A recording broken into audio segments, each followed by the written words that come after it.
nubwo muvuga ko urukundo ruryoha nk'ubuki ariko bisa nkaho hari aho rwabereye nk'umuravumba. Uyitwa Tyrese Gibson mu buzima filime menshi by'umwihariko Fast and Furious ndetse n'andi mafilime menshi atandukanye agiye aryoha cyane cyangwa mwagiye mukunda. Rero uyu ni umwe mu bagabo babasha kugaragaza ko urukundo rutabaryoheye habe na gato, nyuma y'uko atangaje amagambo atunguranye yatumye abantu benshi agira ati ndumva mbohotse cyane, Mana nushimwe, Satani yaratsinzwe cyangwa ikibi cyaratsinzwe.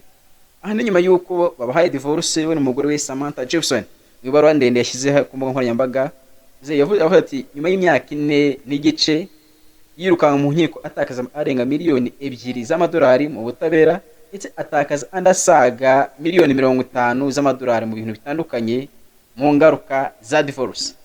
Rero nyuma y'ibyo byose yashyize hanze ibaruwa ndende irimo akanyamuneza, irimo ibyishimo, agaragaza amarangamutima afite, agaragaza none agahinda afite ko kuba kuri Noheli atabashe gusangira Noheli n'umuryango we wose kuko nyine yamaze gutandukana n'umugore.